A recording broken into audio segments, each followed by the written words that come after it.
여러분 오늘 우리가 살피려고 하는 오늘 이 비유는 어떤 비유냐면 잃은 양이라고 하는 비유인데 이제 목자의 비유라고도 말할 수 있습니다. 이 비유는 어떤 내용이냐면 어렵지 않아요. 목자가 100마리의 양을 지닌 목자가 있었는데 들에서 양을 치다가 100마리 중에 한 마리가 이탈된 거예요. 그래서 이 99마리의 양을 잠시 두고 이 한 마리를 찾아서 그 걱정과 그 사랑과 눈물로 양을 찾는 그 목자의 이야기라고 말할 수 있습니다. 물론 99마리도 목자가 이제 보호하고 사랑하시겠죠.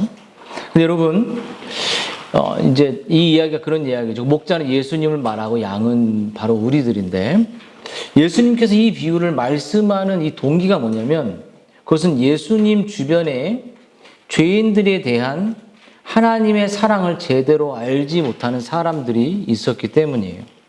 여러분 1절, 2절 이렇게 보면 그들은 바리새인과 서기관들이 있었고 그들은 예수님께서 세리들, 그러니까 죄인들을 영접하시고 그들과 웃으며 즐거이 식사하는 것을 이해할 수 없었습니다.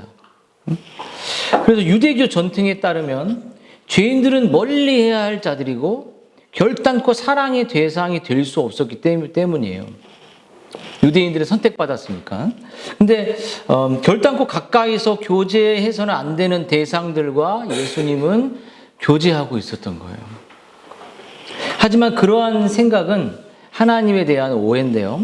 성경은 복 있는 사람은 악인의 꾀를 쫓지 않고 죄인의 길에 서지 않고 오만한 자리에 앉지 않는다 이렇게 말했는데요. 하나님께서 악인들을 심판하는 분이면 분명히 말해요. 악인들을 심판하시지만 죄인들이 망하는 것을 절대 하나님이 기뻐하지 않아요. 오늘 이 예레미야도 이렇게 말했어요. 나 여호와가 말하노라 너희들 향한 내 생각은 하나님이 우리를 향한 생각은 평안이고 장래에 소망을 주는 거다 이렇게 말했어요. 하나님은 죄를 미워하십니다. 우리 안에 내면에 있는 죄를 미워하시고 또 죄 가운데 그런 삶을 살아가는 것을 미워하세요. 말씀을 지키지 않는 사람들의 삶을 미워하시지만 동시에 하나님은 죄인을 기다리시고 죄인을 사랑하십니다. 죄인이 절대 망하는 것을 원치 않아요. 그래 너 형제 사랑해나 안 하나 보자. 안 하면 너 그냥 끝이야. 이렇게 말하시는 분이 아니에요. 그 계명을 지키기를 원하시고 그 계명을 지키지 못한 우리들의 삶이 정말 회개하기를 원하세요. 그리고 그 아들 자신의 우리들이 그렇게 살아갈 수 없다는 사실을 깨닫고 그 아들 예수님을 보내서 우리들을 위해 죽게 하시고 그 예수님을 믿는 믿음의 힘으로 우리가 그렇게 살아가기를 원하시는 분이에요. 잘 봐봐요. 근데 여러분, 하나님께서는 근데 중요한 것은 오늘 그 잃은 양에 대한 이야기잖아요. 그런데 많은 사람들이 목자가 되시는 하나님의 품으로 돌아오지 않는 가장 큰 이유. 그러니까 양이 목자에게로 가지 않고 목자를 따르지 않는 가장 큰 이유는 자신이 잃어버린 양이라는 사실을 깨닫지 못한다는 거예요. 아, 내가 진짜 잃어버렸나? 내가 방향을 잃은 사람이 아니고 잘 간다고 생각해요. 대표적으로 오늘 등장하는 바리새인과 서기관들은 예수님 곁으로 가까이 나온 죄인들과 세리와 좀 차이가 있는데 그게 뭐냐면 그들은 둘 다 하나님 앞에 길 잃은 양들이지만 죄인들과 세리들만이 자신을 하나님의 떠난 길 잃은 양이라는 점을 깨닫고 예수님께로 나왔다는 거죠. 그래서 그들은 목자 되신 예수님을 찾아왔습니다. 예수님의 사랑과 용서 안에서 정말 구원과 풍성한 은혜를 얻고 싶었어요. 근데 바리새인과 서기관들은 날 때부터 유대인이었기 때문에 모태신앙이었기 때문에 자신이 정말 잃어버린 양이고 구원받지 못했다는 그런 생각을 갖고 살지 않았기 때문이에요. 근데 여러분, 바리새인과 서기관들, 이 땅의 많은 사람들은 자신이 하나님께로 왜 돌아가야 할 이유를 알지 못하고 있습니다. 그러면서 우리 자신이 길 잃은 양인지, 그러면 우리 친구들이, 또 우리 여기 바른길교회 식구들이 내가 정말 길을 잃은 양인지, 길을 잃지 않은 양인지, 그 기준이 뭐냐라는 그 질문을 던져야 한다는 겁니다. 여러분, 첫째는 뭐냐면 나 자신에 대한 다른 사람이나 자신의 평가가 그 기준으로 삼아서는 안 된다는 점을 우리가 알아야 돼요. 그러니까 자신에 대한 다른 사람이나 자신의 평가가 거기에 기준을 삼지 말아야 된다는 거죠. 바리새인들의 어리석음이 어디에 있었냐면, 그들은 길을 잃을 양과 목자 곁에 있는 양의 기준을, 내가 길을 잃었다, 길을 잃지 않았다의 기준을 전적으로 자기들의 느낌과 자기들의 생각에 갖고 있어요. 나는 이 정도면 길을 잃지 않았어. 이 정도면 내 감정이 이 정도면 괜찮은 신앙생활을 하고 있어 라고 생각한다는 거예요. 우리 여기 친구들도 잘 봐요. 내가 진짜 괜찮은 신앙생활을 하고 있는지, 아니면 그냥 엄마 따라 인내하고 있는지 자신의 신앙생활을 돌아볼 필요가 있다는 거예요. 무슨 말인지 알겠죠? 잘 봐요. 그래서 구체적으로 어떤 기준이냐면, 한마디로 도덕적인 기준. 도덕이 뭐야? 또 괜찮게 사는 거. 여러분, 자신들처럼 도덕적으로 사는 사람은 잃어버릴 양이 내가 아니다. 구원받지 못한 사람이 아니다, 자기는. 길을 잃고 방황하는 양이란 저 탐욕스러운 세리들, 죄인들, 저런 사람이 길을 잃은 양일 것이다 라고 생각했어요. 여러분, 우리는 어떤 기준을 갖고 있는지 모르겠어요. 내가 잃어버린 양이라는 건 예수님과 아무런 상관없이 떠나 있는 그런 영적인 상태를 말하거든요. 부모님이 있다면 부모님과 떨어져 있는 상태를, 그 길을 잃어버린 거예요. 봐봐요. 길을 잃은 양은 교회에 안 나오고 또 교회 밖에 있는 사람들이라고 생각하지 않습니다. 뭐 내가 도덕적으로 또 좀 불이한 행동을 하는 사람들이 여러분이 생각할 땐 길 잃은 양이라고 생각할 수 있지만, 마약하는 사람들, 또 막 게임에 중독된 사람들, 이 젊은이들이 길 잃은 양이라고 우리는 생각해요. 정말 나쁜 행동을 하고 나쁜 것을 훔치고 그런 사람들이 길 잃은 양이다. 예수님 모르는 그러한 사람들이다. 나는 엄마 따라 교회 생활 잘하고 나는 신앙을 잘 지키니까 길 잃은 양이 아니다 라고 생각한다는 거예요. 그렇죠? 자, 그게 이제 외적인 기준이에요. 또 한 가지는 길 잃은 양의 두 번째 특징. 길을 잃었다는 건 가야 할 길을 모르고 삶의 목적도 모르고 구원과 정반대의 길을 가는 사람이 길 잃을 양인데, 두 번째 특징은 회개한 적이 없는 사람이에요. 회개한 사람이 없어요. 오늘 여러분들이 형제를 사랑하지 않는 그 여러분의 모습을 만약에 깨달았으면 회개해야 돼, 안 해야 돼요? 자, 목사님 봐. 목사님 얘기 다 해줄게. 알았어? 자, 회개한 적이, 회개가 뭔지 목사님, 회개는 돌이키는 건데,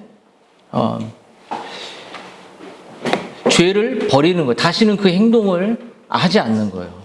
오늘 여러분 7절에 보면 예수님은 목자의 품으로 돌아온 양을 가리켜 회개하고 돌아온 양이라고 설명을 하는데요. 그러므로 아직 하나님 앞에 회개하지 않는 사람은 길 잃은 양이에요. 회개가 뭔지 설명해 줄게요. 예수님이 전하는 이 복음은 무엇이냐면, 처음 오시자마자 예수님이 선포하셨던 건, 세례 요한도 그렇고 회개하라 그랬어요. 회개. 그러니까 천국 가라, 이게 뭐인지 알아? 회개하고 천국이 가까웠다라고 해요. 그러니까 회개한 사람만 천국이 가까운 거야. 잘 봐봐. 누군가를 미워했는데 그 미워한 것을 내가 회개하지 않으면 계속 미워하게 돼 있는 거야. 조엘 비킥 어린이 책을 읽으면 그 동생을 막 미워해. 네가 잘못했어 라고 말하면서 형을 미워하거나, 그래서 잘못했는데 엄마한테 일르고 아빠한테 일러서 나중에 이제 혼자 생각해 보니까 자기가 잘못한 거야. 그래서 부모님께 가서 내가 동생을 내가 형을 미워하고 부모님한테 고자질했어요. 라고 자기가 말하면서 부모님이 이제 기도해주는 이야기가 위키 책에 처음에 이제 나오는데 나중에 기억 안 나지만 꼭 읽어보세요. 거기에 부모님이 그 아이를 잡고 회개를 해줘요. 여러분, 누가복음 13장에서 예수님은 무리들에게 이렇게 말했어요. 너희에게 이르노니 너희들 만일 회개치 아니하면 누가복음 13장에서 다 망하리라 이렇게 말해서 회개. 자, 봐봐요. 회개라는 게 뭘까요? 회개. 되게 중요한 겁니다. 회개라는 게 뭐냐면, 여러분, 하나님께 내 죄를 고백하는 게 회개일 수 있는데, 좋은 예화를 하나 들어줄게요. 예화. 잘 봐봐요. 사냥에 어떤 한 늑대가 있었는데, 사냥에 서툴러 늘 배고픈 늑대 한 마리가 있었어요. 늑대 한 마리. 늑대. 근데 사냥에 서투니까 늑대 양을 잡아먹지 못하잖아요. 배가 너무 굶주렸어요. 그래서 곧 잡아먹을 사자처럼 막 굶주려 있었어요. 근데 그 늑대가 포기하고 마을 쪽으로 쭉 가다가 먹이를, 그 길 잃은 양의 한 마리에 도망가지 못하는 양을 발견한 거예요. 아주 궁지에 몰렸죠. 그렇죠? 궁지에 몰렸어. 응? 우리 아이들이 정말 어디 막 산골짜기 아빠하고 손잡고 하다가 손을 잃어서 길을 헤매고 어디 막 구석에서 이제 궁지에 몰린 거야. 근데 거기에 들개들이 나타날 수도 있잖아. 근데 정말 그때 먹이를 찾아다가 운 좋게 2마리의 새끼 양이 딸린 어미 양과 딸린 그 새끼를 만난 거예요. 그래서 양 아주머니 잘 만났습니다. 워낙 내가 배고파서 당신과 당신의 아이를 내가 오늘 먹어야겠습니다. 양을 잡아먹는 거야. 그래서 그 양은 이제 정말 곧 잡아먹힐 위기에 있어서 정말 도리가 없어서 그럼 죽기 전에 기도를 하게 해주십시오. 이렇게 말해서 기도를. 양이 이제 죽기 전에 기도한 거야. 어떻게 기도했어요? 양이 어떻게 울어? 매 이렇게 울겠지. 한번 울어볼까? 매 하고 양이 매 하고 우는 거야 이렇게. 그래서 너무 서글프게 운 거야. 매 마지막으로 죽기 전에 운 거야. 이제 죽으니까 매 울기 시작했어. 그 엄마도 그 아이도 슬퍼 안 슬퍼? 그거 잡아먹혀. 응? 그때 어떤 일이 일어났을 것 같아요? 어떤 일이? 멀리 있던 그 목동이 그 소리를 듣고 양에게 위험한 일이 닥친 그 목소리를 목자는 양의 음성을 들으니까 그것을 생긴 줄 알고 다급히 달라와서 막대기로 이렇게 막 늑대를 공격하니까 늑대가 이제 꽁지를 빠지게 도망쳤다는 이야기죠. 유치하죠? 유치 안 유치해? 근데 여러분 이것이 바로 회개라는 거예요. 회개는 죄에 대한 깊은 내가 형을 미워했구나. 내가 동생을 너무나도 미워했구나. 내 동생도 나도 엄마 아빠의 사랑받는 똑같은 사랑을 받는데 내가 미워했구나. 내가 미워할 이유가 하나도 없는데 미워했구나. 내가 사랑하지 않았구나. 가인처럼 내가 저 자식 나하고 아무런 상관없는데 이렇게 악한 마음을 먹었구나라고 탄식하는 거죠. 그리고 슬퍼하는 겁니다. 그리고 철저하게 죄를 고백하는 거예요. 그리고 내가 그런 행동을 한 것을 부끄러워하는 거예요. 내가 왜 그랬을까? 내 동생에게, 내 형에게, 내 가족에게. 그러면서 그런 나의 행동을 정말 미워하게 돼. 이제 그만해야겠다.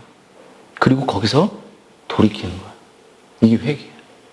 미워하는 거야. 슬퍼하는 거야. 내가 그런 행동을 한 걸 막 즐겨, 좋아해, 이래. 그러면 회개 아니야. 그 회개는 하나님의 은혜로 회개하는 거예요. 우리 친구들 중에 회개해 본 적 있어요? 이렇게 막 울면서 내가 미워했구나. 내가 죄를 슬퍼했구나. 이거 하지 말아야 돼. 내가 내 감정을 조금 더 풀어서 내 남편에게, 내 아내에게 이 격려했다면, 내 아이를 더 북돋아 줬다면, 이렇게 그런 자신을 당연한 것처럼 난 그렇게 살아왔으니까 이렇게 하지 않고 돌이키는 거예요. 이렇게 성령의 은혜로. 그리고 다시 그 행동을 하지 않고 나아가는 거죠. 여러분, 그런 회개는 때로는 침묵이나 눈물로 또는 정말 여러 가지로 할 수 있지만 우리가 그렇게 몸부림칠 때 목자는 우리를 도와주신다는 거예요. 목자는 우리를 사랑하시니까. 여러분이 이러한 회개를 하셨는지 돌아봤으면 좋겠어요. 이렇게. 자, 봐봐. 목사님 봐봐. 그래서 내가 내 부모님이 내게 말을 했음에도 불구하고 내 마음대로 행동했던 것을 뉘우치는 일이 생겨야지 그것이 구원받는 목자의 사랑을 경험한 태도인 것이에요. 여러분, 한번 진지하게 설교를 고민하고 진지하게 부모님의 말에 자신의 잘못을 생각해보고 돌이키는 거예요. 그분 앞에 여러분의 살아왔던 그 잘못된 용어들, 잘못된 행동들을 회개하고 싶다고 우는 거예요. 회개는 마음나 할 수 있는 게 아니야. 하나님께서 이 비록 더러운 죄인지만 나를 용서하고 나를 받아달라고. 정말 나 같은 사람을 왜 위에서 아들을 보내셨습니까? 라고 울며 회개하는 것이에요. 내 지금 이 경제적 난국을 하나님 도와주세요. 열어주세요. 이 아이들과의 관계와 이 가족 간의 관계와 내 모든 감정 속에 있는 모든 연약함들을 놓고 회개하는 거예요. 당연하지 여기지 않고. 그리고 또 한 가지 있어요.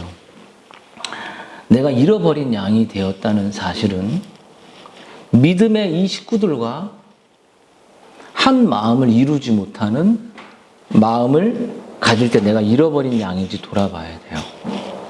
여러분, 예수님의 품 안에 있는 양들은 모두 같은 공통점을 갖고 있었습니다. 그게 뭐죠? 예수님의 진리를 사랑하고 예배하는 것을 기뻐하고 예수님의 이 말씀을 함께 나누는 것을 행복하게 여겼어요. 뭐 어떤 목사님 얘기하는 거 아닙니다. 그냥 살아오면서 삶의 이야기를 하면서 아이들을 이야기하면서 우리 가정들 이야기하면서 그 예수님 때문에 그것을 이겨냈던 그런 공통점을 나누는 것을 기뻐하는 거예요. 우리 주일학교 친구들에게도 정말 해야 될 게 뭐냐면 오늘 한 주 엄마에게 아빠에게 들었던 그 말씀의 이야기를 나누는 그런 우리 친구들도 있었으면 좋겠어요. 응? 그렇죠? 응? 여러분, 이제 말씀을 마치겠습니다. 목자 대신 예수님은 나는 선한 목자라 이렇게 말했어요. 목자 대신 예수님의 품 안에 있는 양들의 특징은 어떠냐면 목자를 알아요. 목자는 그 양을 알아요. 서로 안다는 말이 뭐냐면 서로 좋아한다는 겁니다. 제가 김성욱 집사님을 알고 김성욱 집사님이 저를 알죠. 그때 속상합니다. 여러 가지 일들이 다 알지 못하지만 그 일들이 알아. 마음이 아프고 예수님도 똑같죠. 서로 안다는 것은 예수님이 우리의 아픔을 누구보다 알고 계세요. 그 이해하시고 우리를 도와주시죠. 그래서 목자 곁에 있는 양들은 다 말씀을 듣기를 좋아해요. 예배하기 싫어하는 사람 아니 없겠죠? 응? 가히 손들라고 하나? 여러분, 그래서 목자를 생각하기를 좋아하고 예수님을 떠올리는 것을 너무 좋아합니다. 기도하기를 좋아하죠. 여러분, 다윗의 고백을 이제 들려줄게요. 다윗의 고백은 여호와는 나의 목자시니 나의 아버지시니 내게 부족함이 없으리로다. 그가 예수님이 우리 가정을 부족함 없도록 인도해 줄 것을 정말 믿었어요. 여러분, 그래서 예수님의 안에 있는 양들은 너무 기쁜 거죠. 그래서 여러분은 목자 대신 예수님의 그 사랑을 그 목자 안에서 안전하게 보호받고 있음을 여러분이 경험하셔야 돼요. 예수님의 음성을 들으면서 내가 너를 사랑한다. 내가 너를 지키고 있다. 또 그 예수님을 여러분들이 신뢰하고 또 예수님께 거하며 이 세상에 곤고할 때마다 그분이 공급해 주시는 그 은혜들을 경험해야 됩니다. 그래서 오늘 본문에 뭐라고 말하냐면 1절에 모든 세리, 자신의 죄인이라고 생각하고 있는 죄인들이 말씀을 들으러 예수님께로 나왔다라고 말한 것처럼 우리도 내가 죄인이고 그 나를 받아주시는 그 주님께 막 나아가야 돼. 막 주님을 부르짖어야 돼. 주님 안에서 도와달라고 말해야 돼. 주님 우리를 다 도와주셔요. 왜냐면 여러분 이 아들은 우리를 위해서 하늘의 영광을 버리고 자신의 목숨을 내어주신 사랑이 많으신, 우리에게 매라고 부르짖기만 하면 어떠한 형태로든지 신음하면서 하든지 찬양하면서 하든지 기도하면서도 하든지 걸으면서든지 주님 막 운전하면서 하든지 이렇게 하면 저 죽습니다라고 말할 때 그 피할 길을 주시는 분이죠. 여러분이 예수님의 이름을 부르짖고 도와주세요. 저 회개하길 원합니다. 이렇게 원하면 주님이 여러분을 사랑하시고 여러분을 돌봐주시고 우리의 온 바른길교회 식구들을 정말 포기하지 않고 어깨에 메고 정말 기뻐하면서 우리를 인도하실 거예요. 여러분 그 예수님의 사랑 앞에 회개하고 그 사랑을 경험하고 목자를 매일매일 부르짖는 여러분들이 되기를 주님의 이름으로 축원드립니다.